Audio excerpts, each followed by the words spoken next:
Market capital দেখে কোনো একটা স্টক ভবিষ্যতে মাল্টিব্যাগার হবে কিনা সেটা কি করে বুঝবেন? আজকে আমাদের এই ভিডিওর সেটাই হচ্ছে মূল বিষয়। বন্ধুরা, ফান্ডামেন্টাল অ্যানালাইসিস ফর বিগিনার এই সিরিজে আপনাদের সবাইকে স্বাগত জানাই। স্টক মার্কেটে সফল হতে গেলে ফান্ডামেন্টাল অ্যানালাইসিস আপনাকে জানতেই হবে। না জানলে আপনি মাল্টিব্যাগার স্টক বাছাই করতে পারবেন না। এই সিরিজে কোনো স্টকের কি করে ফান্ডামেন্টাল করা উচিত সেটা আমরা প্রথম থেকেই আলোচনা করব, যাতে আপনাদের বুঝতে কোনো অসুবিধা না হয়। বন্ধুরা, আশা করি এই ভিডিও দেখার পরে আপনাদের আর কোনো কনফিউশন থাকবে না।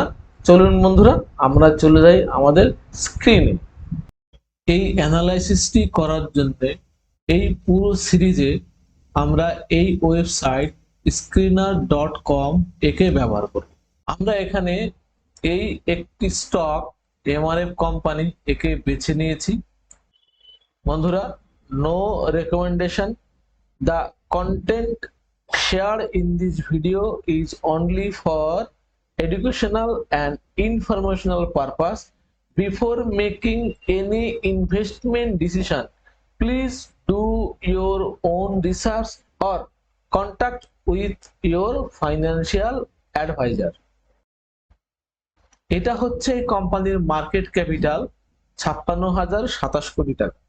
মার্কেট ক্যাপিটাল বলতে আমরা বুঝি যে এই কোম্পানির বাজারে যত শেয়ার আছে সমস্ত শেয়ারের দাম যেটা, সেটাই হচ্ছে এই কোম্পানির মার্কেট ক্যাপিটাল।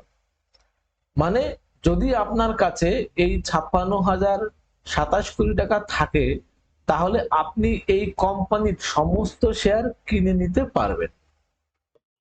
এই মার্কেট ক্যাপিটাল কি করে হিসেব করা হয় সেটা হচ্ছে কোম্পানির বাজারে যত শেয়ার আছে তার সাথে গুণ করব কোম্পানির কারেন্ট শেয়ার প্রাইস কত। এই দুটো গুণ করে যে গুণফল পাবো সেটাই হচ্ছে এই কোম্পানির মার্কেট ক্যাপিটাল। তো ধরে নিন কোন কোম্পানির বাজারে টোটাল শেয়ার আছে 100টি, আর ওই কোম্পানির একটি শেয়ারের দাম হচ্ছে 5 টাকা। তো এই দুটো গুণ করলে যেটা হবে এই 500 টাকা, এটাই হবে এই কোম্পানির এই মুহূর্তে মার্কেট ক্যাপিটাল। এবার ধরুন বন্ধুরা, কোম্পানিটির শেয়ারের দাম বেড়ে হয়ে গেল 50 টাকা, তাহলে আপনার এই কোম্পানির মার্কেট ক্যাপিটালও কিন্তু বেড়ে যাবে, সেটা হয়ে যাবে 5,000 টাকা। আবার ধরুন কোন এই কোম্পানিটির শেয়ারের দাম বেড়ে হয়ে গেল 500 টাকা, তাহলেও কিন্তু আবার এই কোম্পানির মার্কেট ক্যাপিটাল কত হয়ে যাবে? 50,000 টাকা। তো এভাবেই বন্ধুরা কোন একটা কোম্পানির শেয়ার প্রাইস বাড়ে, তার সাথে সাথে তার মার্কেট ক্যাপিটাল বাড়ে। কোন কোম্পানির মার্কেট ক্যাপিটাল বাড়তে হলে তার শেয়ার প্রাইস বাড়তেই হবে। শেয়ার প্রাইস যদি না বাড়ে তাহলে এই কোম্পানির মার্কেট ক্যাপিটাল কিন্তু বন্ধু বাড়বে না। আবার উল্টোটাও হতে পারে যে কোম্পানির শেয়ার প্রাইস দিনে দিনে কমলো এবং তার মার্কেট ক্যাপিটাল কিন্তু কমে যাবে, মানে এই উল্টোটাও কিন্তু হয়। আর একটা কেস বন্ধু হতে পারে, সেটা হচ্ছে মনে করুন এই কোম্পানিটির শেয়ার ছিল 100, কি করলো এই শেয়ারের সংখ্যা বাড়িয়ে দিল, কত করে দিল? 200 করে দিল। তখন কিন্তু বন্ধুরা আপনার এই কোম্পানির শেয়ার প্রাইস কিন্তু অর্ধেক হয়ে যাবে, তার মানে 250 টাকা হয়ে যাবে প্রতিটা শেয়ারের দাম। কিন্তু কোম্পানির মার্কেট ক্যাপিটাল দেখো একই থাকবে। অর্থাৎ কোন কোম্পানির যদি মার্কেট ক্যাপিটাল বাড়তে হয় তার কিন্তু শেয়ার প্রাইস বাড়তেই হবে, তা না হলে কোম্পানির মার্কেট ক্যাপিটাল বাড়বে না। তো এখানে একটা প্রশ্ন হতে পারে যে তাহলে শেয়ারের প্রাইস কেন বাড়বে? আমরা এই দ্বিতীয় ভিডিও যেটা আসছে সেই ভিডিওতে আমরা এটা আলোচনা করব যে কেন কোন শেয়ারের দাম বাড়ে বা কমে। কোন একটি কোম্পানির মার্কেট ক্যাপিটাল অনেক বড় কিন্তু তার শেয়ার প্রাইস কিন্তু ছোট হতে পারে, কারণ ওই কোম্পানির যদি আপনার এই শেয়ারের সংখ্যা বেড়ে যায়, তাহলে কোম্পানির শেয়ারের দাম কিন্তু কমে যাবে। আর যদি মার্কেটে শেয়ারের সংখ্যা কম থাকে, তাহলে কোম্পানির শেয়ারের দাম কিন্তু অনেক বেশি হবে। আমরা এক্ষুনি একটা উদাহরণ দেখে নিচ্ছি। এখানে একটু খেয়াল করুন, দেখুন বালকৃষ্ণ ইন্ডাস্ট্রি, এই কোম্পানিটির মার্কেট ক্যাপিটাল হচ্ছে 58,000 কোটি টাকা, আর এই কোম্পানির শেয়ারের দাম দেখুন 3,000 টাকা। তাহলে এই কোম্পানির মার্কেট ক্যাপিটাল কিন্তু বড়, কিন্তু শেয়ারের দামটা কিন্তু ছোট। কারণ হচ্ছে এই কোম্পানিটির বাজারে শেয়ারের সংখ্যা অনেক বেশি। কত আছে শেয়ারের সংখ্যা? দেখুন এই দেখুন, এইটা 19,000.33 কোটি শেয়ার আছে বাজারে। আর এই এমআরএফ কোম্পানির শেয়ার আছে কত? মাত্র 0.42 crore, অর্থাৎ 42 লক্ষ। কোথায় 19 কোটি আর কোথায় 42 লক্ষ। তো যেহেতু আমাদের এমআরএফ কোম্পানির বাজারে শেয়ারের সংখ্যা কম, তাই এই এর শেয়ারের দাম দেখুন অনেক বেশি। কিন্তু এর মার্কেট ক্যাপিটাল কিন্তু এই বালকৃষ্ণ ইন্ডাস্ট্রি থেকে কম, কিন্তু শেয়ারের দাম বেশি। কারণ একটাই, কোম্পানির শেয়ারের সংখ্যা কম। বন্ধুরা, আমরা বাজারে যখন প্রথমে আসি, তখন আমাদের একটা কমন ভুল হয়। সেটা হচ্ছে বাজারে এসেই আমরা কম দামি শেয়ার খুঁজি, মানে পেনি স্টক খুঁজি। এই 1 টাকার শেয়ার, 2 টাকার শেয়ার বা 5 টাকার শেয়ার এরকম খুঁজতে থাকি। আমরা ভাবি কি, হয়তো আমার এই 1 টাকার শেয়ারটি কোনো একদিন বেড়ে আপনাদের এই এমআরএফ কোম্পানির মতো হতে পারে, এই আশা আমরা কিনি। কিন্তু সেটা কিন্তু বন্ধু হয় না। কারণ আমাকে দেখতে হবে যে কোম্পানিটি ওর মার্কেট ক্যাপিটাল ছোট আছে কি বড় আছে। যদি কোম্পানিটির মার্কেট ক্যাপিটাল ছোট থাকে না, তাহলে এই পেনি স্টকটিও কিন্তু এক সময় এই এমআরএফ কোম্পানির মতো হতে পারে। এমআরএফ কোম্পানির শেয়ার দাম কিন্তু এক সময় খুবই কম ছিল, 3,000 টাকার মতো শেয়ার ছিল। আজকে সে কোথায় এসছে? 1,32,000 টাকা এসছে। কারণ কোম্পানিটি স্মল ক্যাপ থেকে লার্জ ক্যাপ এসছে। আবার যদি কোনো কোম্পানির লার্জ ক্যাপ হয়ে গেছে কিন্তু তার শেয়ারের দাম কম, সেই শেয়ারটি কিন্তু সেই শেয়ারের মূল্য কিন্তু বেশি বাড়তে চায় না। কেন বাড়তে চায় না সেটা আমরা এই যে ভিডিও আমাদের আসছে, দ্বিতীয় ভিডিওটা, সেখানে আমরা এই বিষয়ে আলোচনা করব। তাহলে আমরা এখানে কি বুঝলাম? যে কোনো কোম্পানির স্টক প্রাইস দেখে আমরা শেয়ার কিনবো না, আমরা শেয়ার কিনবো কোম্পানির মার্কেট ক্যাপিটাল দেখে। মার্কেট ক্যাপিটাল যদি ছোট হয়, শেয়ারের প্রাইসে যাই হোক, বেশি হোক কম হোক, সেই কোম্পানিতে আমরা ইনভেস্ট করলে সেই কোম্পানিটি এক সময় লার্জ ক্যাপে যাবে, তখন আমাদের মাল্টি ব্যাগার মানে রিটার্ন দেবে।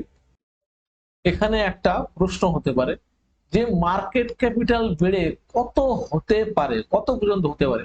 বন্ধুরা, এর কোনো নির্দিষ্ট সীমা নেই, তবে আমরা একটা আইডিয়া করতে পারি। বন্ধুরা, এটা হচ্ছে ভারতের সবচেয়ে বড় কোম্পানি, মানে মার্কেট ক্যাপিটাল অনুযায়ী সবচেয়ে বড়। এর মার্কেট ক্যাপিটাল কত? 18,56,720 কোটি টাকা। আর এমআরএফ কোম্পানির মার্কেট ক্যাপিটাল মাত্র 56,000 কোটি টাকা। তার মানে আমরা এখানে এটা বলতে পারি যে এই এমআরএফ কোম্পানির মার্কেট ক্যাপিটাল এক সময় এই 18,56,000 কোটি টাকার মতো যেতে পারে। যদি কোম্পানি ভালো বিজনেস করতে পারে, তাহলে কিন্তু এখানে পৌঁছাতে পারে। তো রিলায়েন্স কোম্পানি, এটাকে আমরা একদম আপার লিমিট ধরে নিতে পারি যে কোম্পানি এই পর্যন্ত পৌঁছাতে পারে। এখানে আরেকটা কোম্পানি দেখাই, দেখুন এই কোম্পানিটা, এটা হচ্ছে বাজাজ ফাইন্যান্স কোম্পানি। দেখুন 2002 সালে এই কোম্পানিটির স্টক প্রাইস ছিল মাত্র 5 টাকা 75 পয়সা। তার মানে এ ছিল পেনি স্টক। তো তার আজকে শেয়ারের দাম হয়েছে 7,300 টাকা। বন্ধুরা, এই যে যখন পেনি স্টক ছিল, তখন কিন্তু এর মার্কেট ক্যাপিটাল ছোট ছিল।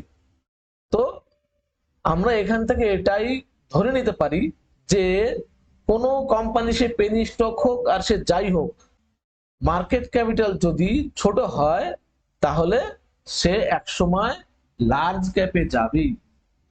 এভাবেই একটা কোম্পানি স্মল ক্যাপ থেকে তার যাত্রা শুরু করে সে লার্জ ক্যাপে যায়, আর এই যাত্রার মধ্যে আপনাকে মাল্টি ব্যাগার রিটার্ন দিয়ে যায়। এই জন্যই আমরা বলছি যে আপনাকে সবসময় স্মল ক্যাপ বা মিড ক্যাপ কোম্পানিগুলো খুঁজতে হবে, তার মধ্যে যে ফান্ডামেন্টালি স্ট্রং, যে ভবিষ্যতে টিকে থাকতে পারবে, তাতে আমাদেরকে ইনভেস্ট করা উচিত। এই মার্কেট ক্যাপিটাল অনুযায়ী কোম্পানিগুলোকে তিনটি ক্যাটাগরিতে ভাগ করা হয়, সে হচ্ছে লার্জ ক্যাপ, মিড ক্যাপ আর হচ্ছে স্মল ক্যাপ। বন্ধুরা, কোন কোন কোম্পানিগুলোকে আমরা লার্জ ক্যাপ বলবো সেই বিষয়ে সেবির একটা গাইডলাইন আছে। সেটা হচ্ছে ভারতবর্ষের সমস্ত কোম্পানিকে তার মার্কেট ক্যাপিটাল অনুযায়ী একটা লিস্ট বানাবো, তার মধ্যে যার মার্কেট ক্যাপিটাল সবচেয়ে বেশি সে থাকবে 1 নম্বরে, আর যার মার্কেট ক্যাপিটাল সবচেয়ে কম সে থাকবে লাস্টে। তো এইভাবে যে লিস্টটা হলো, সেই লিস্টের প্রথম থেকে 100 খানা যে কোম্পানি আছে তাদেরকে বলবো আমরা লার্জ ক্যাপ কোম্পানি। আর এই লার্জ ক্যাপ কোম্পানিগুলোর মার্কেট ক্যাপিটাল হয়ে হচ্ছে 20,000 কোটি টাকা থেকে বেশি। আর এই লার্জ ক্যাপ কোম্পানিতে যে সমস্ত মিউচুয়াল ফান্ড গুলো ইনভেস্ট করে তাদেরকে বলা হয় লার্জ ক্যাপ মিউচুয়াল ফান্ড। আবার এই লার্জ ক্যাপ কোম্পানিগুলোকে ব্লু চিপ স্টকও বলা হয়। এরপর হচ্ছে মিড ক্যাপ। তো মিড ক্যাপ কাদেরকে বলবো? ওই 101 থেকে 250 র্যাঙ্ক পর্যন্ত যে সমস্ত কোম্পানিগুলো থাকবে তাদেরকে আমরা মিড ক্যাপ কোম্পানি বলবো। আর এই মিড ক্যাপ কোম্পানিগুলোর মার্কেট ক্যাপিটাল কেমন হবে? সেটা হচ্ছে এই 5,000 কোটি টাকা থেকে 20,000 কোটি টাকার মধ্যে, এর বেশিও না এর কমও না। আর এই মিড ক্যাপ কোম্পানিগুলোতে যে সমস্ত মিউচুয়াল ফান্ড গুলো ইনভেস্ট করে তাদেরকে বলা হয় মিড ক্যাপ মিউচুয়াল ফান্ড। আর এই সবার শেষে আসে স্মল ক্যাপ কোম্পানি। তো স্মল ক্যাপ কোম্পানি হচ্ছে ওই 251 নাম্বার থেকে নিচে যত কোম্পানি আছে সবগুলোকে বলা হয় স্মল ক্যাপ কোম্পানি। আর এই স্মল ক্যাপ কোম্পানিগুলোর মার্কেট ক্যাপিটাল হবে 5,000 কোটি টাকা থেকে কম। আর এই স্মল ক্যাপ কোম্পানিতে যে সমস্ত মিউচুয়াল ফান্ড গুলো ইনভেস্ট করে তাকে বলা হবে স্মল ক্যাপ মিউচুয়াল ফান্ড। কোনো একটা কোম্পানির তার যাত্রা শুরু হয় বেশিরভাগ ক্ষেত্রে স্মল ক্যাপ থেকে। এই স্মল ক্যাপ থেকে তার যাত্রা শুরু হয়, স্মল ক্যাপ থেকে যাত্রা শুরু করে সে চলে যাবে মিড ক্যাপে, তারপরে চলে যাবে সে লার্জ ক্যাপে। কিন্তু বন্ধুরা, এই স্মল ক্যাপে কিন্তু অনেক কোম্পানিও আবার ডুবেও যায়। তার মানে এই স্মল ক্যাপ কোম্পানিগুলোর মধ্যে কিন্তু রিস্ক বেশি থাকে। আর রিস্ক বেশি থাকে তার মানে এখানে আপনার প্রফিটটাও বেশি থাকে।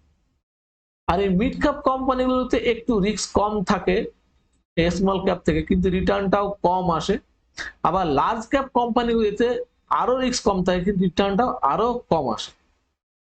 তো আমরা যখন ইনভেস্ট করব তখন আমরা দেখব এই স্মল ক্যাপ আর মিড ক্যাপ কোম্পানিগুলোর মধ্যে কোন কোন কোম্পানিগুলো ফান্ডামেন্টালি স্ট্রং, কে এই স্মল ক্যাপ থেকে জার্নি শুরু করে সে লার্জ ক্যাপে যেতে পারে। এটা আমাদেরকে খুঁজে বের করতে হবে, তারপরে সেখানে আমাদের ইনভেস্ট করলে তবে আমি এখান থেকে একটা মাল্টি ব্যাগার রিটার্ন পেতে পারি। তো আমরা কখনোই কোনো কোম্পানির শেয়ার প্রাইস দেখে বিচার করব না যে স্টকটা নেব কি নেব না। আমাদের প্রথমেই একদম প্রথম শর্ত থাকবে যে কোম্পানিটার মার্কেট ক্যাপিটালটা কত। বন্ধুরা, আজকে এখানেই শেষ করছি। যদি আপনাদের এই ভিডিও ভালো লেগে থাকে অবশ্যই লাইক এবং সাবস্ক্রাইব করবেন। দেখা হবে আপনাদের সাথে অন্য কোনো ভিডিওতে। নমস্কার।